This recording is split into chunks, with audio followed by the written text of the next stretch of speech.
Hey everybody, Q and A day. 12 hours into my fast. No, more than that. About 16 hours into my fast. Q and A day, we are going to address, I think, 5 or 6 questions. I'll do it as fast as I can, but as clearly as I can.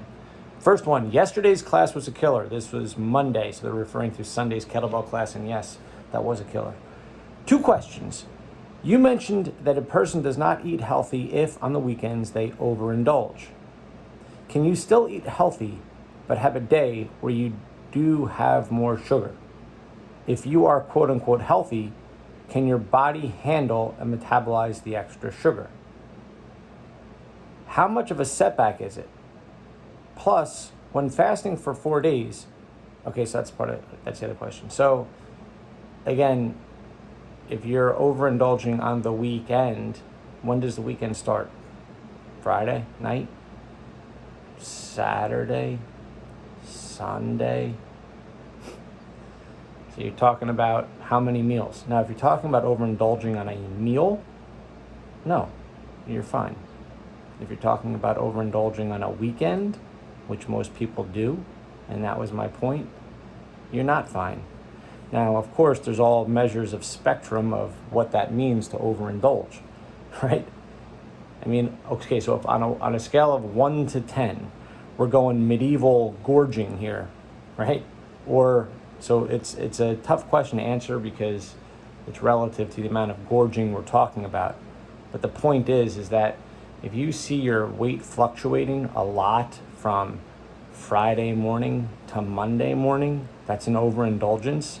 I can honestly tell you, and I'm happy to prove this to you, that my weight doesn't fluctuate on a week more than about 2.5 pounds. So I'll be anywhere from, let's just say 171 point something to 173 right now. Unless I'm purposely losing weight or gaining weight. It doesn't matter if it's the weekend, and there are many times where I'm waking up within a pound. Okay, when I say many times, like meaning many days in a row.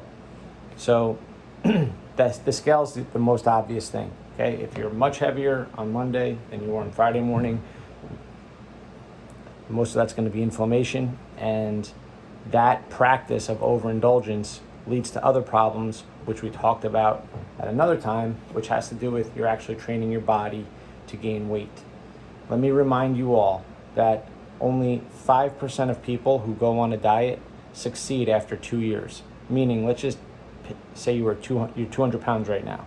If we took 100 people, and all of which are committed to a diet, okay, we take 100 dieters right now, let's just say they're 200 pounds. Only 5% of the people will be lighter than they are now in 2 years. Let me say that again. I didn't say that they're going to be lean and skinny. You take 200 pound people, take 100 of them. 5 of them will be lighter, any degree lighter.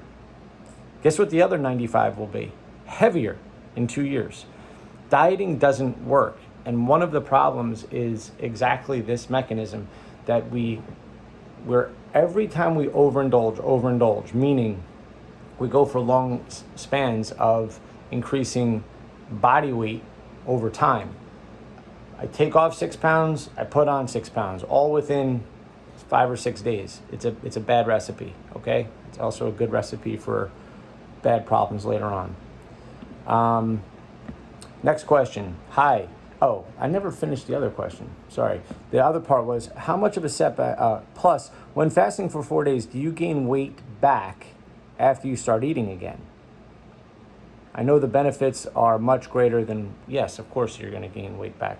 You got to remember, when you fast, there's a whole bunch of things happening. One is you're going to reduce a whole bunch of inflammation in your body. Literally, you'll notice that your socks fit differently. Around your stomach is different. There's a whole bunch of reasons for this. But the other thing is, that's most obvious, is you won't have any food in your stomach. And food weighs something. The other thing is that because you're depleting your body of glycogen stores, you're going to retain a lot less water in your body as well. So I thought I was pretty clear last time I fasted on like my weight and everything there, and this is all normal. So hopefully that answers the question. I would say about half to a third of the weight loss is legitimate fat loss. Don't forget, you're also going to be losing some lean tissue as well. What percent? It depends on the person, depends on age, it depends on a lot of things, okay? All right, so next question is, hi, glycine question. Is that, okay, so is it different than taking magnesium glycinate? Okay. Or is it okay to add glycine if already taking 300 to 400 milligrams of magnesium glycinate? Yes, absolutely. The magnesium is just bound to glycine. So when you see glycinate, citrate, that's what the magnesium is bound to.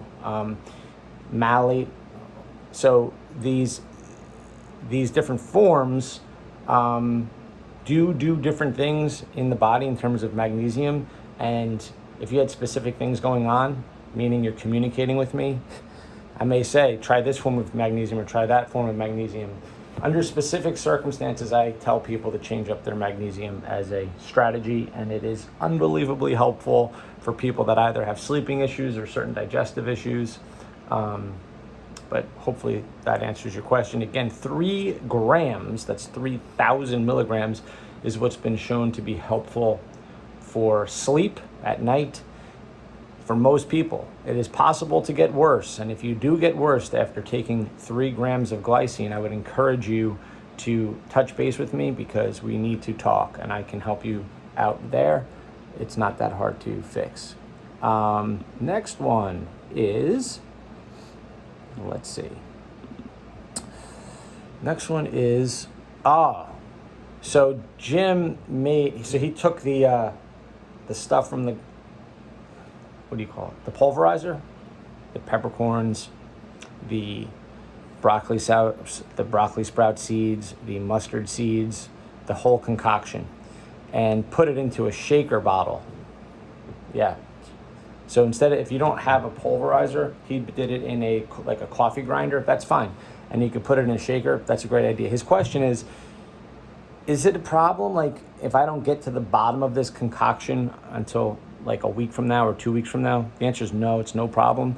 And I will tell you as well that the benefits of the broccoli sprout seeds are most enhanced when crushed.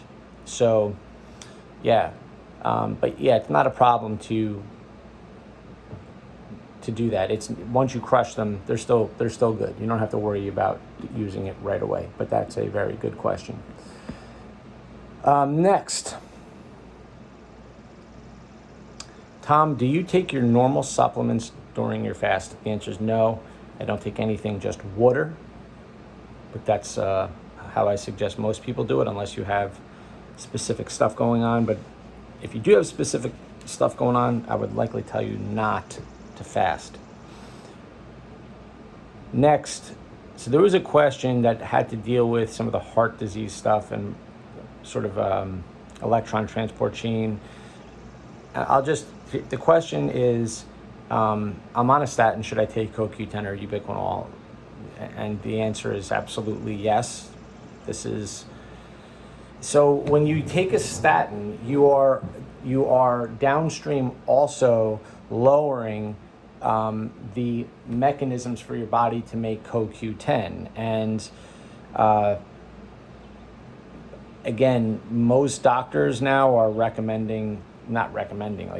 telling you to take CoQ10 with your statin. And if they're not, there's just an abundance of research here that says to take CoQ10. But I want to call your attention to something else. So again, if you're not already taking CoQ10, by the way, for most people is great, which is ubiquinol. Ubiquinol is the reduced form of CoQ10.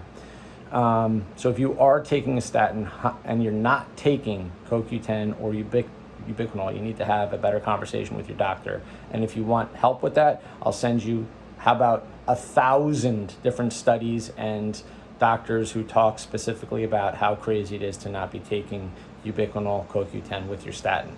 But the other conversation that may be had as well, you guys will remember that I talk a lot about vitamin D3 and K2 together.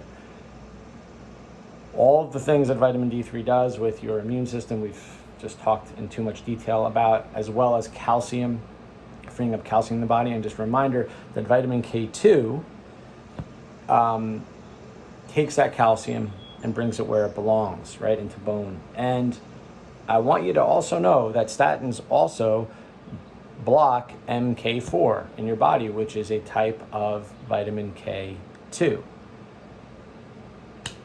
So it's another reason to take your vitamin D3 with K2.